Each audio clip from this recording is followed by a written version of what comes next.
से आए हैं तो आप लोग को भी थोड़ा सा परिश्रम करना पड़ेगा शरीर से। सारे लोग खड़े हो जाइए, जो राम को मानते हैं वो सारे लोग खड़े हो जाएंगे और यहीं से पूरा एकदम जोशों के साथ दूर दूर तक जहां भी आवाज जाए ऐसा लगे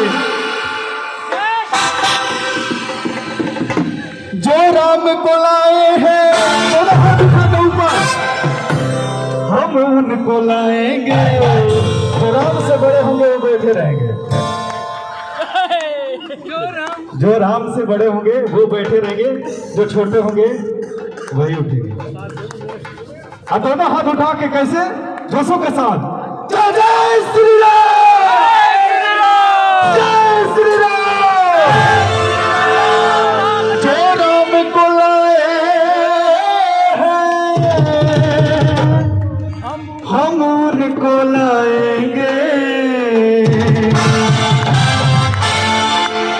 दुनिया में फिर से हम क्या, हर दुनिया में फिर से भगवा लहराएंगे। दुनिया में फिर से भगवा लहराएंगे।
हेलो, जब भक्ति रस में हम लोग डूब जाते हैं और जब हम यहाँ पर डांस कर रहे हैं दरबार में, इसको नाचना नहीं कहते हैं, इसको रचना कहते हैं। यहाँ पर रचना कर रहे हैं, अब नाचना नहीं कहते हैं। दरबार में आए हैं तो रचना कर रहे हैं। तो कौन कौन रचना करना चाहेगा हाथ उठाइए। थोड़ा सा एक बार धुन बजा दीजिए 2 मिनट के लिए, पूरा एकदम तेज।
मैं गा रहा हूँ जो खेल गए प्राण।